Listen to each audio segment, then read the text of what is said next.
अस्सलामुअलैकुम अज़ीज़ तलबा। इंटरमीडिएट साल दुवम तेलंगाना स्टेट उर्दू ज़बान दुवम में हिस्से नसर के तहत चौथे सबक का उन्वान नवाब मीर उस्मान अली ख़ां आसिफ जा साहबे की रवादारी है। ये एक मज़मून है जिसे डॉक्टर शीला राज ने लिखा है। सबसे पहले हम बुनियादी बात समझते हैं कि इस मज़मून में डॉक्टर शीला राज ने हैदराबाद के आखिरी नवाब मीर उस्मान अली ख़ां, जिन्हें आसिफ जा साहबे कहा जाता था, उनकी मजहबी रवादारी को पेश किया है। डॉक्टर शीला राज हैदराबाद के एक नामवर मौर्रिख थी। तारीख़ के मौजू पर उन्होंने कई किताबें लिखी, ख़ास तौर से सलातीन आसफ़िया, जो हिंदुस्तान की आज़ादी से पहले रियासत हैदराबाद जो मशहूर थी निज़ाम स्टेट के नाम से, वहाँ के जो सलातीन गुज़रे हैं, उन्होंने कैसी हुकूमत की, कैसे रियाया का ख़्याल रखा और कैसे तमाम मज़ाहिब के लोगों की देखभाल की, उस बारे में उन्होंने बहुत सारे मज़ामिन लिखे, किताबें लिखे। डॉक्टर शीला राज 1940 में पैदा हुई थी। 2008 में इंतकाल हुआ था। हैदराबाद के काइज़ घराने से उनका ताल्लुक़ था। तो उन्होंने ये निज़ाम की रवादारी के ताल्लुक़ से बहुत ही अच्छा मज़मून लिखा है। सबसे पहले हम मज़मून की तारीफ़ समझते हैं।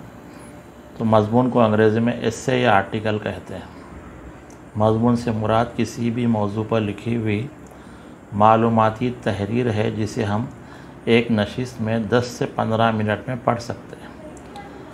मज़मून नस्र की एक किस्म है जो किसी भी मौजू पर, ज़िंदगी के कई मौज़ूआत होते हैं, उलूम भी है और सुबह से लेकर शाम तक, पैदाइश से लेकर मौत तक, कोई भी मौजू पर मालूमात अगर हम पेश करते हैं सादे जुमलों में, और वो तहरीर जिसे हम एक बैठ कर 5 से 10 मिनट 15 मिनट में पढ़ सकते हैं, तो उस तहरीर को मज़मून कहते हैं। अंग्रेज़ी में उसे एस्से या आर्टिकल कहते हैं। इससे ज़्यादा वक्त मुताले के लिए लगे तो हम उसे तवील मज़मून कहेंगे। दौर हाजिर में अखबारात, रसायल, जरायद, निसाबी किताबों में मुख्तसर और तवील मज़ामिन लिखने की रिवायत आम है। मज़मून ज़िंदगी की किसी भी शोबे से मुताल्लिक़ किसी भी मौजू पर लिखा जा सकता है और ज़िंदगी के अहम शोबेजात मज़हब, समाज, सियासत, इक़्तिसादियात, साइंस, समाजी उलूम और दीगर उलूम हैं। मज़हब पे लिख सकते हैं, समाज पे लिख सकते हैं, सियासत है, इक़्तिसादियात है, साइंस है, समाजी उलूम। दौर हाजिर में खेल कूद, तफरीहात, फ़िल्म, टेलीविज़न, फ़ैशन, तिब, गर्ज़, हर किस्म के मौज़ूआत पर मज़ामिन लिखे जा रहे हैं। मज़मून लिखने का बुनियादी मकसद मौजू से मुताल्लिक़ वसी तर मालूमात बहम पहुँचाना। मज़मून लिखने का मकसद यही है, जो भी मौजू है उससे मुताल्लिक़ इतनी मालूमात पहुँचाई जाए कि पढ़ने वाले को लगे कि हाँ, मुझे सब कुछ मालूम हो गया। मज़मून में मौजू का तारुफ़, मौजू की पेशरफ़्त और मौजू से मुताल्लिक़ मुस्बित और मनफी पहलुओं को बयान करते हुए आखिर में अपना नुक्ते नज़र पेश करना हो। जैसे कोई भी सिन्फ़ में अज्ज़ाए तरकीबी होते हैं, वैसे मज़मून के अज्ज़ाए तरकीबी में पहले तो मौजू का तारुफ़ कराना है, किस मौजू पे मज़मून लिखें। जैसे तंदुरुस्ती हज़ार नेमत है, ये तंदुरुस्ती पे लिख रहे, सेहत पे लिख रहे, उसका तारुफ़ कराना कि सेहत क्यों ज़रूरी है। अब सेहत से मुताल्लिक़ तफ़सीलात पेश करना कि इंसानी जिस्म क्या है और वो कैसे अच्छा रहता है, कैसे बीमार है, और मुस्बित और मनफी पहलू, सेहतमंद रहने के फ़ायदे और सेहतमंद ना रहने के नुकसानात, बीमार होने के, और आखिर में जो है सेहतमंद रहने के उसूलों को पेश करना है। ये सेहत से मुताल्लिक़ मज़मून होगा। मज़मून के अज्ज़ा में तमहीद, मवाद, तफसीर मतन और इख्तिताम शामिल रहते हैं। यही है कि पहले तमहीद से मुराद तारुफ़ और मवाद, तफसीलात, तफसीर मतन, उसको समझाना पूरा, और इख्तिताम। प्रोफेसर सैयद जाफ़र ने उर्दू मज़मून निगारी किताब में मज़मून की 10 किस्में बताई हैं। इससे मज़मून नुमा तहरीरें, तारीख़ी मज़ामीन, सियासी मज़ामीन, इंशाए लतीफ़, मजहबी मज़ामीन, समाजी और इस्लाही मज़ामीन, फ़लसफ़ियाना मज़ामीन, तंज़ो मिज़ा और तनक़ीदी मज़ामीन शामिल। मज़मून के लिए ज़रूरी है कि उसका अंदाज़ बयान सादा और सलीस हो। इंशाई में हम पढ़े थे कि वहाँ दिलचस्प होना चाहिए। खाके में भी जो है दिलचस्पी होती है, लेकिन यहाँ चूँकि मालूमात दी जाती हैं इसलिए सादा होना। जज्बात निगारी से एहतराज़ किया जाए, गैर ज़रूरी जज्बात का ख्याल न किया जाए। उर्दू के अहम मज़मून निगारों में मास्टर रामचंदर, ये सबसे पहले मज़मून लिखे थे, सर सैयद अहमद ख़ान, मौलाना मोहम्मद अली, अबुल कलाम आज़ाद, वक़ार अज़ीम, आबिद हुसैन, आल अहमद सरूर, कलीमुद्दीन अहमद, रशीद अहमद सिद्दीक़ी, पितरस बुखारी, एहसन फ़ारूक़ी, सलीम अख्तर वगैरह शामिल। तो उर्दू मज़मून लिखने वाले ये लोग हैं। ख़ासतौर से सर सैयद अहमद ख़ान के मज़ामीन अक्सर किताबों में दिए जाते हैं, और मिज़ाहिया मज़मून निगार भी है, पितरस बुखारी और रशीद अहमद सिद्दीक़ी सब। तो बुनियादी तौर पर मज़मून ऐसा नसरी टुकड़ा है जो किसी भी मौजू पर मालूमात फ़राहम करता है। आइए अब हम शीला राज का तारुफ़ पढ़ते हैं। डॉक्टर शीला राज 1940 में पैदा हुई, 2008 में इंतकाल हुआ। हैदराबाद के कायस्थ घराने से ताल्लुक़ रखने वाली मारूफ़ अदीबा गुज़रे। ये निज़ाम दौर में एक घराना था कायस्थ के नाम से, तो वो सक्सेना अक्सर इनके नामों के साथ होता है, रमन राज सक्सेना वगैरह, ये लोग गुज़रे हैं।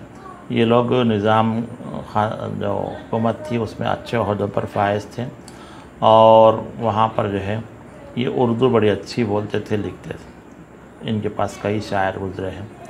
तो ये उस घराने से ताल्लुक़ रखती थी। डॉक्टर शीला राज का ताल्लुक़ निज़ाम दौर हुकूमत में खिदमत अंजाम देने वाले गिरधारी प्रसाद उर्फ़ बंसी राजा के ख़ानदान से। इनके जो रिश्तेदार दादा वगैरह थे, गिरधारी प्रसाद बंसी राजा। उनके वालिद राजा पृथ्वीराज महकमे ज़राअत आंध्र प्रदेश के नाज़िम थे। जैसे कहा गया कि ये लोग हुकूमत में काम किए। उनकी वालिदा का नाम सुमित्रा देवी था। शीला राज 9 जनवरी 1940 को महल्ले हुसैनी आलम हैदराबाद में पैदा हुई। इब्तिदाई तालीम हैदरगुड़ा हाई स्कूल में हुई। 1957 में मैट्रिक का इम्तिहान कामयाब किया। कोठी वीमेंस कॉलेज से PUC और ग्रेजुएशन। ये PUC उस ज़माने में इंटर के बराबर था। 1964 में उस्मान यूनिवर्सिटी से MA उर्दू किया। तारीख़ में भी मास्टर की डिग्री हासिल की। हैदराबाद की समाजी, माशी और सकाफ़ती तरक्की 1869 था 1911 मौजू पर मकाला लिखकर 1982 में PhD की डिग्री हासिल की। तो इनका बुनियादी काम जो है ये निज़ाम दौर हुकूमत, ख़ास तौर से आखिरी जो निज़ाम गुज़रे हैं उनके दौर में जो है समाजी, माशी और सकाफ़ती तरक्की। 1964 में उनका तक़र्रुर बहसियत Urdu lecturer Mahbubia junior college Abids Hyderabad पर हुआ। तारीख़ के मौजू पर उन्होंने बहुत लिखा। शीला राज ने सलातीन आसफ़िया के रवादारी के वाक़यात को उन्होंने तफसील से पेश किया। उनकी तसनीफ़ात शाहान आसफ़िया के रवादारी, हिंदू मुस्लिम रिवायत को उर्दू अकाडमी आंध्र प्रदेश ने इनाम से नवाजा। 1981 में उन्हें डॉक्टर श्रीमती परमिला ठाकुर अवार्ड भी मिला। उस्मानिया यूनिवर्सिटी के ज़माने तालिब इल्म से उन्होंने अपने अदबी सफ़र का आगाज़ किया। उनका पहला मज़मून मिर्ज़ा गालिब के उन्वान से 17 जुलाई 1966 को रोज़नामा सियासत में शाया हुआ। उन्हें उर्दू के अलावा अंग्रेज़ी, फ़ारसी और हिंदी ज़बानों पर अबूर था। 3 ज़बानें जानती थी। उनकी कुल 8 किताबें शाया हुई, जिनमें 3 तराजिम, 2 मुरत्तिबा किताबें, 3 तसानिफ़ शामिल हैं। तोशे आक़िबत, शाही शादी, एक अहद की कहानी उनकी मशहूर किताबें हैं। उन्होंने दीवान महबूब और दीवान आली को भी मुरतब किया। 17 जुलाई 2008 को उनका इंतकाल हुआ। तो ये डॉक्टर शीला राज थी, जो बुनियादी तौर पर हैदराबाद की तारीख़ लिखने पर माहिर थी, और उन्होंने उस दौर की रवादारी को पेश किया, यानी सब लोगों के साथ जो बराबर बर्ताव करते हैं बादशाह की जानिब से। तो अब देखिए ये सारा निसाबी किताब में तफसीली मज़मून है। तो अब हम उसका ख़ुलासा पढ़ते हैं। जैसे कहा गया कि शीला राज 1940-2008 हैदराबाद के कायस्थ घराने से ताल्लुक़ रखने वाली मारूफ़ अदीबा गुज़री है। उन्होंने निज़ाम दौर हुकूमत के बारे में कई तारीख़ी मज़ामिन लिखे। अपने मज़मून मीर उस्मान अली ख़ान आसिफ़ जाह साबिक़ की रवादारी में उन्होंने साबिक़ा रियासत हैदराबाद के 7वें निज़ाम मीर उस्मान अली ख़ान के दौर में ममलिकत हैदराबाद में पाई जाने वाली मजहबी रवादारी को तफसील से पेश किया। तो ये आखिरी जो निज़ाम गुज़रे हैं उनके दौर में यहाँ मजहबी रवादारी के आम तौर पर तारीख़ में कहा जाता है कि मुसलमान बादशाह थे, और दीगर मज़ाहिब पर उन्होंने जुल्म किया होगा, ये ऐसी बात नहीं है। डॉक्टर शीला राज खुद गैर मुस्लिम थी और उन्होंने मुस्लिम बादशाहों की रवादारी को तफसील से बयान। मज़मून के इब्तिदा में उन्होंने लिखा कि 1724 में निज़ामुल मुल्क आसिफ जा अव्वल ने दक्कन में अपनी खुद मुख्तार सल्तनत कायम। यह मुग़लों की बात यहाँ पर निज़ामुल मुल्क आसिफ जा अव्वल की खुद मुख्तार सल्तनत कायम। इसके बाद मीर निज़ाम अली ख़ान आसिफ जा सानी, ये दूसरे हैं। सिकंदर जा सालिस, नासिरुद्दौला आसिफ जा राबे चौथे हैं। अफजलुद्दौला आसिफ जा पाँचवें हैं और मीर महबूब अली ख़ान आसिफ सादिस ये छठे हैं। और के दौर में निज़ाम हुकूमत तरक्की पाती रही, लेकिन 1911 से शुरू होने वाले दौर उस्मानी को हैदराबाद रियासत का सुनहरी दौर कहा जाता। जब मीर उस्मान अली ख़ान ने सल्तनत आसिफिया की बागडोर संभाली। डॉक्टर शीला राज लिखती हैं कि मीर उस्मान अली ख़ान आसिफ साहब की फितरत में सदाकत थी, सादा ज़िंदगी गुजारते थे, फजूल खर्ची पसंद। ये हैदराबाद के बहुत ही दौलतमंद निज़ाम थे। सालारजंग म्यूज़ियम में उनकी जो है दौलत का हम अंदाज़ा कर सकते हैं और फलकनुमा पैलेस में और दीगर महलात में उनके जो ज़ेवरात वगैरह जो हैं करोड़ों रुपए के हैं। इसके बावजूद वो सादा ज़िंदगी गुजारते थे, सच्चाई वाले थे, फजूल खर्ची नहीं करते थे। इस सिलसिले में ज़ाती तौर पर अमली नमूना पेश किया और शाह खर्ची कम की। आम तौर पर इनफरादी मामलात में कंजूस समझे जाते थे, ज़ात पे बहुत कम खर्च करते, लेकिन किसी की माली मदद करना हो तो दिल खोलकर मदद करते। अपने लिए महंगा कंबल ख़रीदना पसंद नहीं किया। जबकि दिल्ली की जामे मस्जिद के चौथाई हिस्से की तामीर की दरख्वास्त की गई थी, जिसका तखमीना 4 लाख लगाया गया। उनके पास दरख्वास्तें आती थी तो जामे मस्जिद की तामीर के लिए 4 लाख का दरख्वास्त आई। आसिफ साहब ने कहा कि मस्जिद का मुकम्मल सहन तामीर किया जाए, इसके लिए शाही ख़जाने से 16 लाख रुपए जारी करें। 4 लाख का अंदाज़ा था चौथाई हिस्से के लिए, तो उन्होंने कहा कि मुकम्मल दिल्ली की जो जामे मस्जिद का जो सहन है बहुत बड़ा सहन।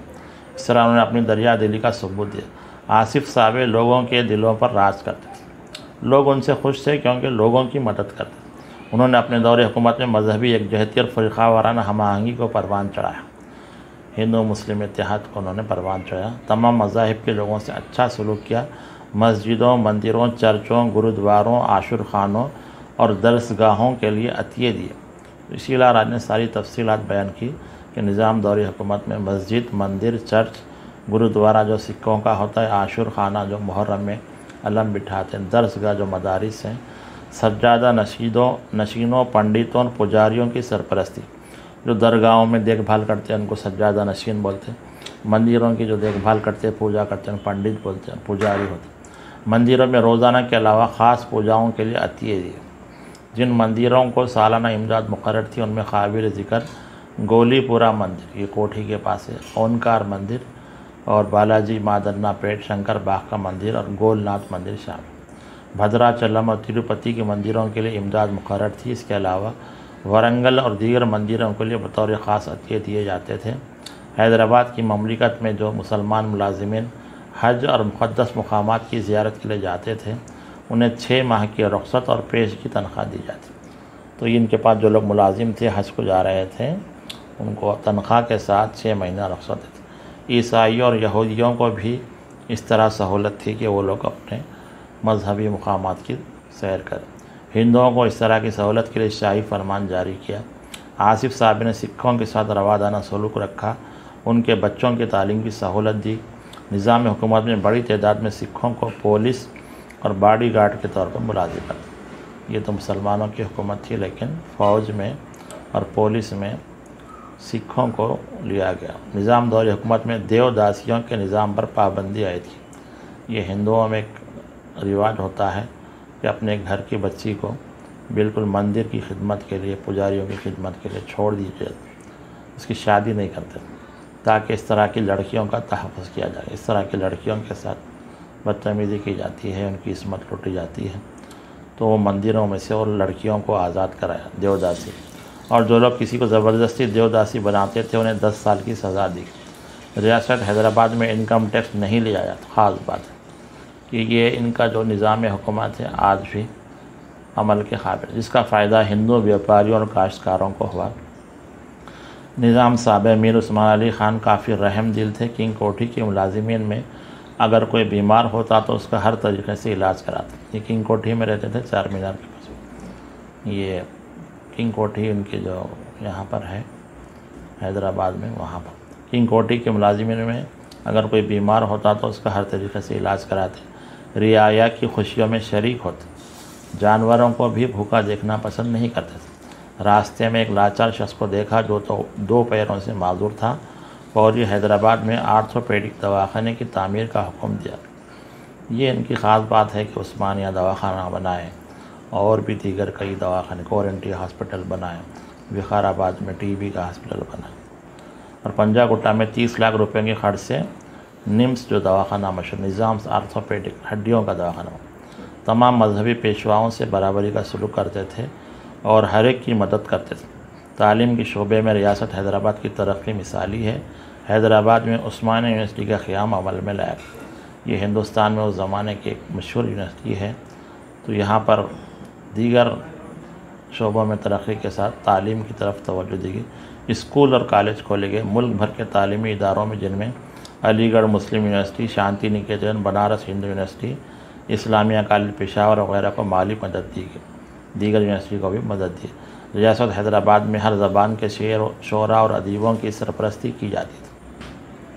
शोरा और अदीबों को वज़ाइफ दिए, जिनमें शिबली नोमानी, अब्दुल हलीम शरर, सुलेमान नदवी और अब्दुल माजिद दरियाबादी वगैरह शामिल। निज़ाम दौर हुकूमत में कई नामवर अदीब शोरा हैदराबाद आए थे। गुरबा का ख़ास ख्याल रखा जाता था और बिला लिहाज मजहब मिलत तमाम ज़रूरतमंदों को हुकूमत की जानिब से मदद की जाती। 1935 के बाद हैदराबाद की हालत बदलने लगे। हिंदुस्तान की जद्दोजहदी के असरात हैदराबाद पर भी पड़े।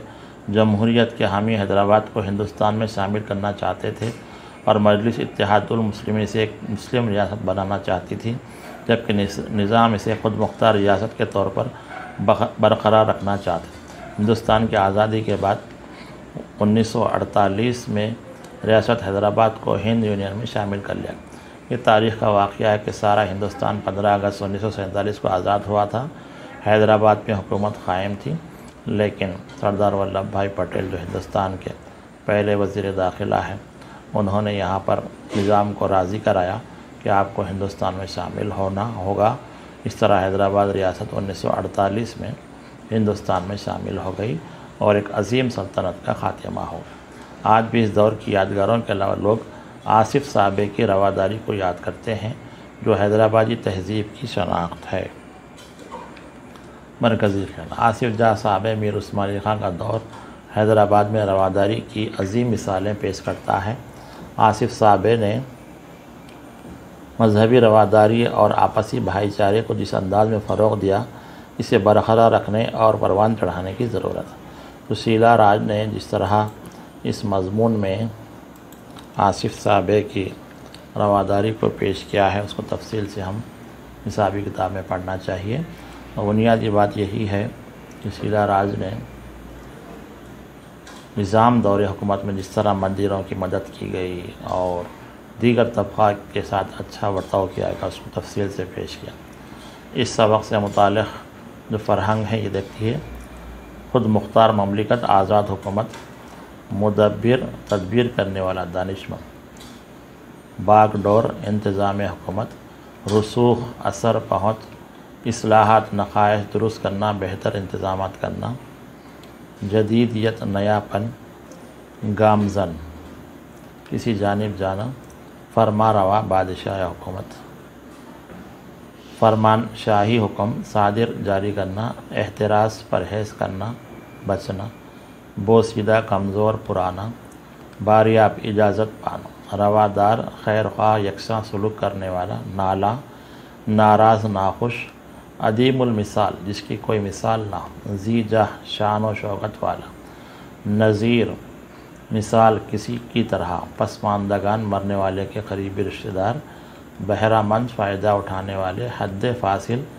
फासले की जगह, दो जगहों के दरमियान की हद, मुक़द्दर गुबार आलूद धुंधला, तरमीम तब्दीली बदलना, मुतवफ़ी मरने वाला वफ़ात पाने वाला, बलोगत जवानी शबाब बड़ा होना, नज़र राह खुदा में देना, जबरन ज़बरदस्ती, मुशीर मशवरा देने वाला, वालियान सरपरस्त मददगार, पेशवा रहबर रहनुमा सरदार, फैयाजाना दरिया दिल खोलकर मदद करना, अतिया इनाम मदद, दानिश्वर अक्लमंद, अदल गुस्तरी इंसाफ करना, वसी नज़री नज़र की वसअत बुलंद किया।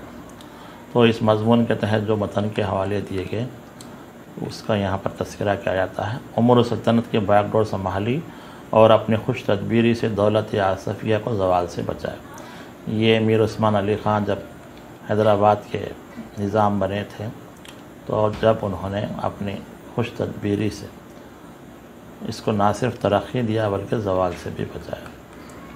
हिंदुस्तान की बड़ी रियासत के फरमारवा होने के बावजूद आपने अपनी ज़िंदगी को नमूने के तौर पर पेश किया। ये हिंदुस्तान के बहुत बड़े हुकूमत के बादशाह थे, लेकिन सादगी पसंद थे, अपनी ज़ात पर बहुत कम खर्चते थे और जब किसी की मदद आती तो आगे बढ़ के मदद करते। मीर उस्मान अली ख़ान रवादार होने के साथ एक दर्दमंद दिल के मालिक थे। ये रास्ते में कोई माजूर देखे, गरीब देखे, परेशान हो देखे तो उसकी मदद करते थे। जानवरों की भी उसके दुख दर्द को पहचानते थे। मौसम सरमा तो उसी कंबल में गुजर जाएगा, आइंदा साल देखा। अपने लिए उन्होंने बहुत कम खर्च किया। एक कंबल जो है वो ख़रीदना चाहते थे 18 रुपये का, उसे मना कर दिया कि पुराने कंबल में ही गुजारे कर लें। और दिल्ली की मस्जिद के लिए 4 लाख पूछे तो 16 लाख रुपये मंजूर। रियाया की खुशी उनकी शादी ब्याह की तकारीब और मजहबी तकारीब में खुले दिल से शरीक होती। ये बड़े बादशाह की निशानी है कि वो रियाया के खुशियों में शरीक होते थे। ये सवालात है बादशाह के मुतालिक डॉक्टर शीला राज के ख्यालात क्या है, ये उन्होंने सारी तफसीलात बयान की है। मजहबी रवादारी इनकी बहुत मशहूर है। शख्सी खूबियों की मिसालें दी हैं इसमें कि कैसे वो गरीबों की मदद करते थे, जानवरों पर रहम करते थे और किसी के जनाजे में शिरकत होते थे। ये आसिफ जा साहब की फैयाज़ी है, ये कैसे लाखों रुपए जो है हिंदू मुस्लिम के जितने मंदिरें हैं, मसाजिद हैं, गुरुद्वारे हैं, उनके देखभाल के लिए उन्होंने दिए। मुख्तसर सवाल, आसिफ जा सादिस का नाम क्या है? 6वें जो नवाब है मीर महबूब अली ख़ान और अहद उस्मानी यानी उस्मान अली ख़ान का जो दौर 1911 से शुरू हुआ। आसिफ जाही अहद के 6ठे बादशाह का नाम मीर महबूब अली ख़ान। बादशाह होने के अलावा कैसी ज़िंदगी गुजारते थे? सादगी पसंद। आसिफ जा साहब का गैर मुस्लिम कैसा था? रवादारी, प्यार, मोहब्बत और हमदर्दी का रवैया था। ये खुलासा हमने पढ़ा है। तो ये मीर उस्मान अली ख़ान के ताल्लुक़ से जो तफसीलात हैं किताबों में या इंटरनेट पर, उसके बारे में हमको पढ़ना चाहिए। और यहाँ उन्होंने जो इमारतें तामीर किए हैं, उस्मानिया दवाखाना है, हाई कोर्ट है और बाग़ आमा है, असम्बली की इमारत है और भी जो दीगर इमारतें हैं, उनका तारुफ़ पर मबनी हमको मज़ामिन लिखना चाहिए ताकि हमको भी मज़मून निगारी करने आए। शुक्रिया।